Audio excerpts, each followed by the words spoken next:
Hey guys, it's me, 80s from 144. So today, guys, I'm going to talk to you guys about Brazil versus South Korea World Cup preview, round of 16.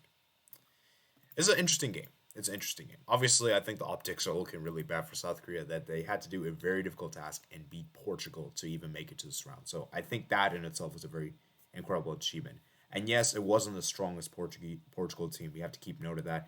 However, it is still a very impressive achievement for them to beat them right at the very end. And because if they hadn't scored the winning goal, they wouldn't have advanced. We would have seen Brazil versus Uruguay. So it was a very, very commendable from South Korea.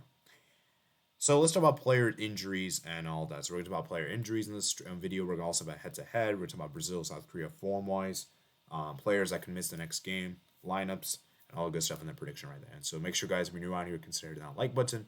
Subscribe if you're new around here. Love this World Cup content, just like I do. So let's start with the head to head record. Brazil, South Korea. Brazil and South Korea have actually played against each other and 7 occasions. Brazil have won 6 games, and South Korea have only won 1 game. South Korea won 1 game, which was in 1999. It was only 1-0 win. Now, keep in mind, all the Brazil wins they've had has been in friendlies. Brazil haven't beaten them in a competitive fixture. So it is going to be interesting. The most recent meeting came in June 2nd, 2022 as a preparation for the World Cup, where Brazil won 5-1 against South Korea. Now, let's talk about injury concerns. The following players could miss this match. Kim Min-jae is injured for South Korea. He is likely to miss this match. In my opinion, South Korea's best defender. Brazil, Neymar he may or may not miss this match. According to a report, I think he will probably be in the squad. I don't know if he will be fit enough to start. Alex Sandro is out for a few days. Gabriel Jesus is pretty much out for the World Cup. I think he's pretty much out. Danilo is also out, and Alex Telles is likely out for this game. So I think it's fair to say Gabriel Jesus, Alex Telles is very unlikely to play.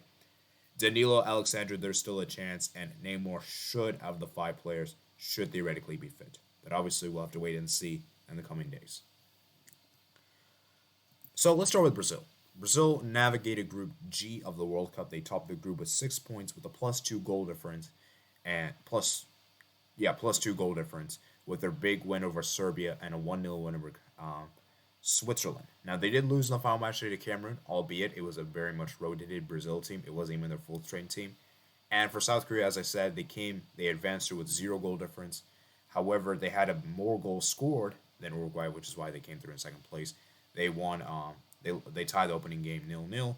They lost to Ghana 3-2, and they won against Portugal 2-1. So they ended up getting 4 points, 0 goal difference. I think the key for this one for South Korea is that I think it's very commendable they even made this stage. It's a crazy, crazy achievement, and it's incredible. Because they weren't favored by any means. I think even Ghana, there was even more belief that Ghana could advance through than them. I think many people had them finishing bottom. I even had them finishing bottom in my predictions. And I just think for South Korea, this is an incredible achievement. Because, yes, they may not have the personnel as other nations do in the round of 16, but they have the determination and courage, which I think is very, very important in these kind of tournaments, is have that fighting spirit to the very end. And they're giving it their all. And you can see how much it meant for Son when he cried right at the end. He knew how jubilant he was, that this was finally the first time he could do something, in the knockout stage.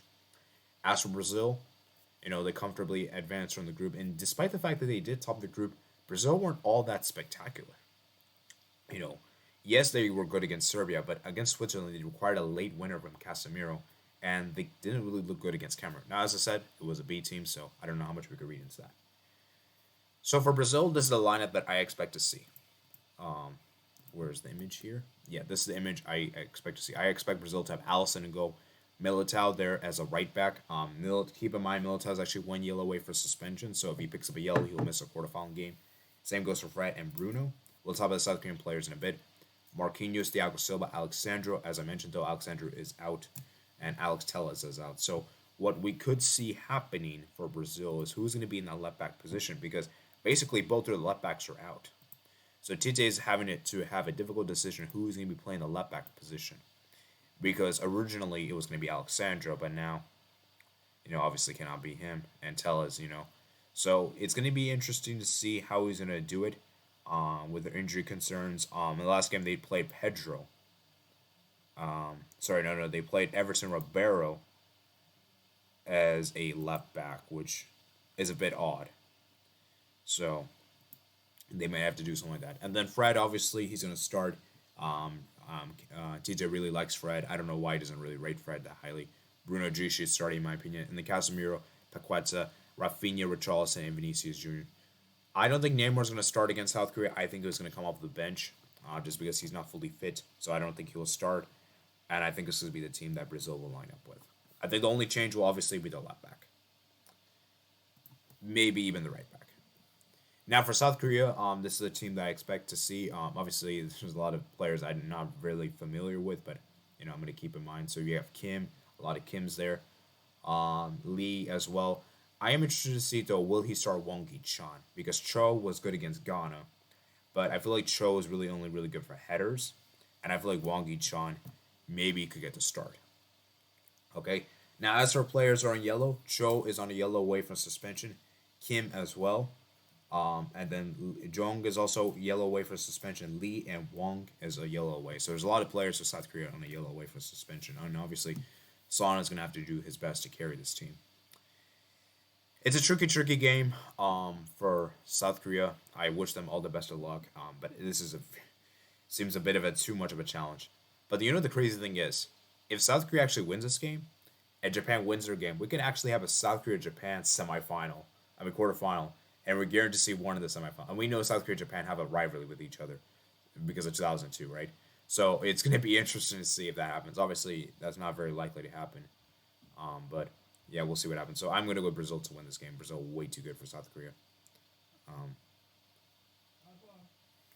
Yeah, so I mean, as much as I want to see South Korea advance, I just think it's going to be too difficult. I think Brazil's going to win 2-0. So make sure you guys, being around here, consider hitting the like button. Hit that subscribe button as well. Comment down below your thoughts, comment section below. And I'll see you guys later. Peace out.